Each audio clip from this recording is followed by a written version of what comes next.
La parte frontal del córtex se encuentra a la altura de las órbitas oculares y es la capa más elevada del cerebro. Denominado el córtex órbito-frontal, procesa la información del exterior con la memoria y la historia personal para conocerla, lo cual no debe confundirse con la consciencia. La consciencia se define como los 3 niveles de actividad cerebral funcionando armoniosamente. Cuando hay un acceso adecuado entre el córtex frontal y los centros inferiores se denomina ser consciente. El córtex prefrontal, situado detrás de la frente, y el córtex órbito-frontal empiezan a desempeñar un papel activo a los 2 años de edad, encargándose de la comprensión y la reflexión. Como muy pocos de nosotros trabajaremos como neurocirujanos en un futuro cercano, nos tomaremos la libertad de designar el córtex órbito-frontal y el córtex prefrontal simplemente como el área frontal o el córtex frontal. El córtex órbito-frontal es en gran parte el mecanismo de detención que inhibe los impulsos. Cuando este área está gravemente dañada, aparece el nerviosismo, la carencia del proceso inhibitorio, la hiperactividad y la falta de concentración. Para que esto suceda no es necesario recibir un golpe en la cabeza, sino que basta con que el cerebro se haya desarrollado deficientemente a raíz de una falta de amor en la primera infancia. Cuando se da esta carencia, el córtex cambia de manera espectacular. Aquella persona tendrá un tipo distinto de cerebro con menos células para efectuar sus cometidos. A la edad de 20 meses, el sistema límbico, compuesto de diversas estructuras, ya se ha desarrollado en su mayor parte, y a los 2 años el hipocampo, situado en este sistema, ya ha madurado bastante. Pero nuevas pruebas indican que mediante una estimulación intelectual pueden crearse nuevas células hipocampales incluso en la avanzada adultez. El cerebro puede crear nuevas células posiblemente durante el resto de nuestra vida. Las amígdalas son un par de estructuras almendradas situadas en la superficie interior de los lóbulos temporales, junto al hipocampo. Actúan a modo de encrucijadas en el cerebro. El investigador Joseph Ledoux escribe: el núcleo amigdalino tiene extensas y directas conexiones con todos los sistemas sensoriales del córtex, además de comunicarse con el tálamo. La misma parte del núcleo amigdalino, donde convergen las entradas de información sensoriales, envía sus fibras al fondo del cerebro hasta el hipotálamo, considerado la fuente última de las respuestas emocionales. El núcleo amigdalino parece ser el centro del sentimiento y envía y recibe mensajes a los sistemas del organismo a través del hipotálamo. También transmite la información emocional y los sufrimientos al tálamo, que lo traduce al córtex frontal, permitiendo que sepamos lo que sentimos. Pruebas recientes demuestran que las amígdalas se desarrollan mucho antes que el neocórtex, tanto en el desarrollo personal, ontogenética, como en nuestra larga historia de la transformación de animales en seres humanos, filogenética. Es una de las estructuras más antiguas del cerebro y está cerca del hipocampo, que también es antiguo, pero no tanto como el núcleo amigdalino. Este se encarga de procesar la información emocional hasta la mitad del primer año de vida. Para aprender lo que guarda el inconsciente, necesitamos acceder a esta estructura, y podemos lograrlo. Las amígdalas parecen producir su propio opio. Segregan opiáceos que inhiben el dolor y mantienen la información dolorosa alejada de la mente consciente. Parece increíble que este pedazo de materia gelatinosa que llamamos cerebro pueda liberar un derivado de la amapola para suprimir la percepción del dolor. Además, sabe exactamente la cantidad exacta que debe secretar. cuándo debe liberarla y también cuándo debe dejar de hacerlo. En realidad no es del todo sorprendente si tenemos en cuenta que muchas plantas que necesitan el sol para producir energía para crecer, tienden a cerrarse con una sobreexposición de luz solar. En pocas palabras, el concepto de sobrecarga y cierre es algo que podemos ver en la vida vegetal. Para algunas plantas, una implacable y persistente exposición a la luz del sol se vuelve peligrosa porque disminuye la velocidad de la fotosíntesis. He aquí lo que dos investigadores del mundo vegetal dicen. Cuando los procesos protectores se sobrecargan, la fotoinhibición disminuirá la eficacia y la capacidad de la fotosíntesis. La lesión de una hoja equivale a una quemadura solar. Es decir, para darlo a entender mejor, descubrieron que una intensísima exposición a la luz solar activa un sistema de alerta que avisa del inminente peligro a determinadas regiones de la planta que aún no han recibido la luz. La planta entonces se cierra y literalmente no deja pasar la luz, algo que podemos extrapolar a los seres humanos. Los puntos que destacaremos aquí son los de sobrecarga y cierre. La sobrecarga y el cierre. ¿Cómo reprimimos? Los mecanismos protectores de nuestro cerebro pueden remontarse evolutivamente a la vida vegetal. En el paradigma de las plantas podemos encontrar pistas para conocer el funcionamiento del cerebro. Hay una serie de estudios sobre las neuronas que demuestran que cuando aparece un aluvión de entradas de información, las neuronas se vuelven silenciosas y después ya no pueden responder. Esta es otra manera de demostrar que una sobrecarga produce un cierre. Si esto ocurriera en una planta nuclear, los timbres y alarmas sonarían, pero cuando sucede en el sistema humano no pasa nada, a menos nada evidente. Pero bajo la tranquila superficie se desarrolla una constante y agitada actividad, mientras las hormonas se difunden por el sistema, el calor corporal aumenta, los glóbulos blancos corren de aquí para allá, y las neuronas se dedican a reclutar a otras neuronas para que colaboren en la represión. Pero ¡ay! La alarma es silenciosa y nadie puede oírla. Suena y repica, pero estamos sordos. Los intestinos están gritando mientras nos movemos con una beatífica sonrisa como si nada ocurriera. O estamos tan ocupados con nuestros asuntos laborales que ignoramos el desastre que se está gestando. Pero ese desastre puede significar el fin de nuestra vida. Detrás de las amígdalas se encuentra el hipocampo, formando la punta del cuerno de un carnero. Esta palabra significa caballito de mar, porque tiene una forma parecida. El hipocampo, una antigua estructura del cerebro, es al parecer el responsable de la memoria declarativa, que se encarga de recordar el contexto y las circunstancias de un episodio en oposición a recordar su contenido emocional, que pertenece al campo de las amígdalas. Situado en el nacimiento de la forma del cuerno del carnero del sistema límbico, el hipotálamo tiene el tamaño de una cereza. Se encuentra detrás de los ojos y bajo el tálamo, y se mantiene conectado con otras regiones del sistema nervioso. El hipotálamo regula la producción hormonal y estimula el sistema inmunitario a través de la glándula pituitaria, situada justo debajo de él. Ayuda también a regular las funciones vitales, incluyendo la presión arterial, el ritmo cardíaco y la temperatura corporal. El hipotálamo gobierna el sistema nervioso parasimpático y el simpático, que forman el sistema nervioso autónomo. Este controla la función de los órganos interiores.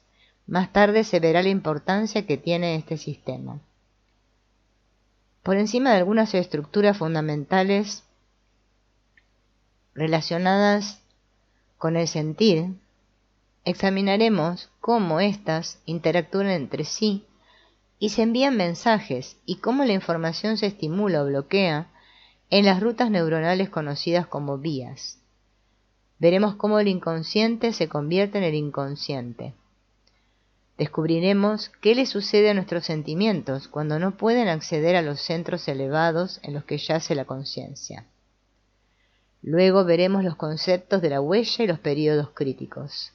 descubriendo cómo los acontecimientos exteriores, una mirada, un ceño fruncido o una palabra dura, se graban en nuestro centro de por vida, y cómo hay momentos cruciales en los que algo del mundo exterior nos impacta profundamente alterando el desarrollo del cerebro. Hay unos periodos antes y poco después del nacimiento, en los que el cerebro se desarrolla a una velocidad increíble.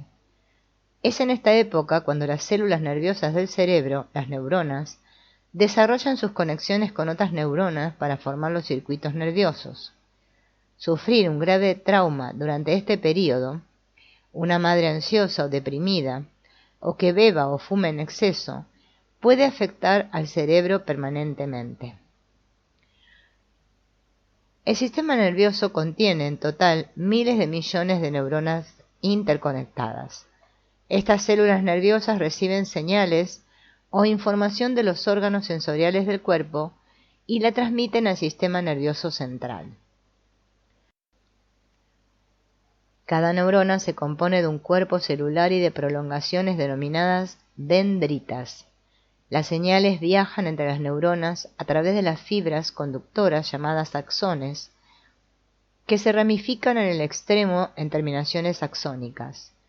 El espacio entre la terminación axónica y la célula nerviosa receptora se llama sinapsis. Las señales atraviesan este espacio con la ayuda de las sustancias químicas denominadas neurotransmisores. La cantidad de sinapsis cambia al sufrir un trauma en la primera infancia y, por tanto, produce un tipo distinto de cerebro. Si no nos han amado durante este periodo, y esta alteración siempre tiene lugar en una etapa muy temprana, antes de nacer y durante los primeros 18 meses de vida, en cierto modo nos faltará un tornillo para afrontar la palestra de la vida en el futuro. Nos faltará un tornillo, entre otras cosas, se refiere a los espacios de enlaces sinápticos. Es allí donde los mensajeros químicos se vierten para retener la información o mejorar la capacidad de transmitirla, en particular a los niveles elevados para que puedan interpretarla. Los tranquilizantes actúan la mayoría de las veces en esos espacios para impedir que se reciba el mensaje, quizá uno tan antiguo como nadie me quiere. El cerebro, el sistema límbico y el tronco cerebral están cargados con mensajes de esta clase. Las prolongaciones en forma de telaraña que transportan la información de una célula nerviosa a otras neuronas se denominan dendritas, transmiten la información a otras células nerviosas, pero cuando hay una falta de amor, las dendritas se ven afectadas. Desarrollan menos prolongaciones y el resultado es un cerebro distinto, de manera permanente. Los receptores de las hormonas del estrés, corticosteroides, también disminuyen, de modo que tiende a haber más hormonas del estrés flotando libremente por el cerebro. Lo que queda es un entorno cerebral tóxico con menos sinapsis, en particular en los centros límbicos emocionales, para transmitir la información de un área a otra. Esto explicaría por qué algunas personas no sienten compasión por otras ni son sensibles al dolor que sienten.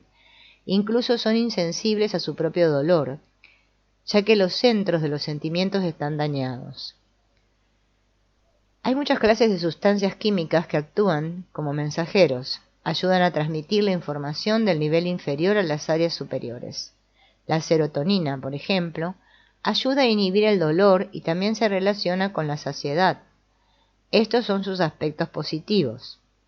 Sin embargo, nos concentraremos en sus componentes represores, ya que básicamente es un neurotransmisor inhibitorio. La acetilcolina transmite la información entre el cerebro y la médula espinal. La norepinefrina controla el ritmo cardíaco y la respuesta al estrés. Se relaciona con la recompensa. La dopamina, que nos ayuda a coordinar los movimientos corporales y nos estimula a nosotros y al córtex a permanecer vigilantes, se relaciona con la persecución de metas. Sin embargo, un exceso de dopamina puede sobreestimular el córtex y literalmente volvernos locos. El papel principal de las endorfinas es controlar la sensibilidad al dolor. Estos neurotransmisores se explicarán con más detalle, pero por ahora debemos recordar, como la mayoría ya sabemos, que el cerebro produce sus propios analgésicos. En algunas ocasiones nos centraremos en determinados transmisores, ya que se relacionan con los disgustos emocionales, teniendo en cuenta que estas sustancias químicas poseen una amplia gama de funciones. Debemos recordar que detrás de todos los sentimientos estudiados en las obras de psiquiatría yace un cerebro que resuma ansiedad y depresión. Queremos descubrir dónde tienen lugar esos fenómenos y por qué. ¿Qué los causa? ¿Deberíamos automáticamente contener la información dolorosa para evitar que aflore a la conciencia? Si la persona se siente mejor con los tranquilizantes, ¿puede considerarse esto un remedio? ¿Es suficiente o debemos pagar un precio por esta represión? El córtex orbitofrontal, situado detrás de las órbitas oculares en la capa superior del cerebro, combina la información exterior con la memoria y la historia personal para producir la conducta consciente. Junto con el córtex prefrontal, situado detrás de la frente, el córtex orbitofrontal empieza a funcionar a partir de los 2 años de edad y sigue desarrollándose hasta los 20. Basta con conocer que esta zona frontosuperior del cerebro está implicada en los pensamientos, las ideas, el planeamiento, las creencias, la filosofía, la lógica, la razón, la comprensión, la previsión y las percepciones interiores, al integrar la información interior con las entradas de información del exterior. Integra además los sentimientos de los niveles inferiores a la mente consciente e interpreta nuestros sentimientos ayudándonos a afrontar el mundo exterior. Es el recipiente de la ambición, del pensamiento abstracto y los conceptos sofisticados. Incluye la ambición porque puede fijarse metas para el futuro y hacer planes para alcanzarlas. El problema es que a veces estos conceptos existen solo en el área frontal, sin tener una sólida conexión con las estructuras subcorticales del cerebro. Esto explicaría por qué podemos ser listos pero no inteligentes. Si estamos desconectados de los centros inferiores, podemos equivocarnos en nuestras percepciones y juicios. El crecimiento del córtex frontal alcanza la madurez preliminar entre los 18 meses y los 2 años de vida. Como guarda una relación recíproca con el sistema activador reticular, debe funcionar adecuadamente para modular la función de alerta-vigilancia. Cuando se viven unos acontecimientos muy adversos, antes, durante y después de nacer, el córtex frontal sufre una lesión. El sistema de compuerta se daña, causando un débil control de los impulsos y o un estado de tensión y ansiedad de por vida.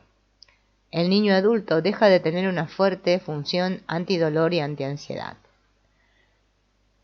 Los hechos del entorno determinan la profundidad del crecimiento del córtex. Esto a su vez establece cómo vemos las cosas, pensamos, razonamos y planeamos. Si durante los 2 primeros años de vida se sufre un grave estrés o carencia afectiva, tendrá sin duda unas consecuencias permanentes en el desarrollo del cerebro. Además puede fomentar una excesiva poda de las neuronas corticales y dejar a un niño con menos capacidad cerebral para afrontar el estrés en el futuro.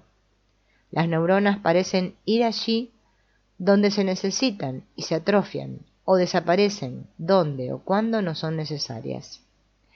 Al sufrir un trauma, en la primera época de la vida, se construyen nuevas vías en el cerebro y se eliminan otras.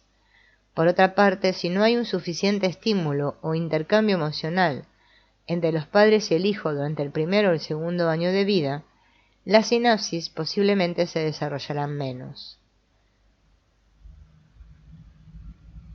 El trauma puede interferir en la secreción de dopamina, una sustancia neuroquímica activante llamada a menudo hormona del bienestar, necesaria para el desarrollo de nuestras neuronas frontocorticales. Unos elevados niveles de dopamina tienden a producir euforia, ante todo, una carencia de amor en la primera etapa de la vida, y esto es siempre un trauma, altera los sistemas neurohormonales inhibidores, causando que la represión sea menos eficaz durante el resto de la vida. Con razón, la ansiedad, que puede haberse originado cuando el bebé estaba en el seno materno, es tan difícil de curar para la psicoterapia convencional. Un córtex que funcione correctamente actúa con el sistema activador reticular para modular la función de alerta-vigilancia. De lo contrario, uno es incapaz de tomarse las cosas con más calma, y el resultado puede ser un estado de hiperactividad crónica o peor aún un ataque de ansiedad. Las investigaciones demuestran que los acontecimientos ocurridos en la primera infancia esculpen nuestro cerebro. Un niño amado tiene literalmente un cerebro distinto al de uno que no fue querido. El trabajo realizado por Jean Lauder expone cómo la adversidad vivida en el seno materno cambia la estructura de los largos axones que transmiten la información a otras células nerviosas. A veces se sufre una excesiva poda cuando el cerebro debe afrontar un excesivo dolor y utilizar células cerebrales para reprimirlo en lugar de afrontar la realidad exterior. El amor produce una abundante cantidad de serotonina y otras hormonas represoras del cerebro que nos ayudarán a superar el futuro dolor. Colabora además en formar un buen córtex prefrontal para integrar mejor las entradas internas y externas de información. Por eso un niño amado es un niño inteligente. Basta con decir que la madre cuidadora de un niño forma el resto de su sistema nervioso. Llena los espacios en blanco. El niño puede llorar o gritar, pero no puede consolarse a sí mismo ni calmarse. Para ello necesita el amor de los padres. Si es criado amorosamente, desarrollará lo que necesita para tener más tarde unas reacciones de amor normales. De lo contrario, se convertirá en un adulto perturbado para siempre, incapaz de sentirse bien consigo mismo. ¿Cómo podría ser de otro modo si los que han sufrido de niños tienen un cerebro distinto? El dolor sufrido en la primera infancia se convierte en un circuito resonador. Schore ha sugerido la existencia de un posible circuito cerrado neuronal que causa esta resonancia. Ante los eventos más banales, uno reacciona de una manera excesiva. Por ejemplo, una mujer a quien de niña nunca le preguntaron sus opiniones o sentimientos reaccionaba de forma exagerada al más mínimo vestigio de falta de respeto, como cuando un vendedor se dirigía a ella llamándole con su nombre o cuando su hijo le hablaba descaradamente. En una época, a esta clase de reacciones inapropiadas se le llamó neurosis. Podemos utilizar este término, pero el de dolor también servirá. Una huella tiene una larga duración de vida y viaja desde los centros subcorticales del tronco cerebral a las zonas corticales más para después regresar al principio, y así interminablemente. Es el terreno donde la conducta actual se forma. En el caso anterior, la falta de respeto de los padres de aquella mujer había quedado almacenada en el sistema límbico y añadía intensidad a cualquier situación en la que hubiera una falta de respeto. Cuanto más catastrófico sea un trauma de la primera infancia o más duradera sea una carencia emocional, más catastrófico será más tarde el trastorno, ya sea mental o físico. Estas huellas ejercen un efecto perjudicial en el desarrollo cortical, que significa la posibilidad de sufrir ansiedad de por vida. Con una suficiente cantidad de hormonas del estrés que interactúe constantemente con el resto del sistema hormonal, puede desembocar finalmente en una grave enfermedad. Las huellas grabadas producen constantemente conductas como la agresión, depresión, paranoia, celos, pesadillas, alcoholismo y drogadicción. Quizá conozcamos el momento en que nuestro padre abandonó a nuestra madre, pero también necesitamos conocer este evento conectando con los sentimientos que yacen en nuestro inconsciente, bajo el córtex. Es entonces cuando nos hacemos conscientes de ellos. Es ahí donde yace el intenso dolor. Conocer su existencia no significa necesariamente una agonía. Sin embargo, sí que se experimenta dolor al ser consciente del evento. No es un misterio por qué un doloroso y temprano trauma acaba produciendo más tarde en la vida una enfermedad catastrófica. Esos traumas sufridos en la primera infancia elevan mucho los niveles de las funciones vitales. Esta fuerza ha quedado en el sistema creando estragos que acaban produciendo serias dolencias, y como necesita la misma y opuesta cantidad de fuerza represora, el sistema utiliza muchas sustancias bioquímicas inhibidoras, aquella profunda represión, y es casi imposible describir con palabras la fuerza de esta presión. Ejerce una gran presión en las neuronas, que al final acaban desintegrándose o alterándose. El córtex frontal puede movilizarnos a hacer que seamos más lentos en reaccionar. Un trauma o una falta de amor sufridos en la primera infancia dañan la capacidad de tomarse las cosas con calma, haciendo que el niño se vuelva hiperactivo y difícil de controlar, inundado por los impulsos acumulados del dolor que sufrió en la primera infancia. Carece de los medios corticales para inhibir el dolor. Lo disciplinan entonces por su falta de disciplina. Necesita la disciplina exterior precisamente porque ha perdido la disciplina interior. Además, su corazón se acelera a causa de la huella impresa y su falta de control, y al final, décadas más tarde, podrá sufrir un infarto. A los 2 años este niño ya tiene lo que más tarde le llevará a sufrir problemas cardíacos a los 50. Se convertirá en la clase de adulto que no puede estarse quieto y es incapaz de tomarse unas vacaciones o de relajarse. Le falta la capacidad cortical para ralentizar su metabolismo, para desengancharse de la excitación de la que Schore habla, y que acabará produciéndole úlceras o una colitis ulcerosa. Las funciones de los intestinos también pueden alterarse porque sienten la presión del estrés. Esta clase de personas pueden ser irritables y enfurecerse fácilmente. A veces quizás sientan que están a punto de salirse de sus casillas. Necesitan que las cosas se hagan ahora mismo. El córtex frontal es una central eléctrica que produce analgésicos, que son sustancias químicas inhibidoras y calmantes. La estimulación de esta área aumenta la cantidad de endorfinas secretadas. Así es como las percepciones y las ideas sofocan el dolor. El secreto radica en no sobreestimular el córtex demasiado pronto. El córtex orbitofrontal transmite mensajes directos al hipotálamo, que puede entonces activar estructuras del tronco cerebral, como las del bulbo raquídeo y las de las zonas límbicas. Envía catecolaminas excitatorias, adrenalina, noradrenalina y dopamina al núcleo amigdalino del sistema límbico y al mismo tiempo secreciones colinérgicas inhibidoras al tronco cerebral. Envía mensajes inhibidores a través de las vías de las sustancias químicas hasta el núcleo amigdalino y el tronco cerebral porque el estímulo recibido del dolor se lo pide. El dolor crea de manera automática y literal a su propio opresor para formar un nuevo estado, un organismo reprimido o que solo siente parcialmente.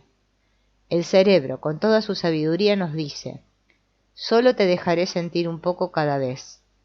El sentimiento puede ser: sin el amor de mi madre no puedo sobrevivir.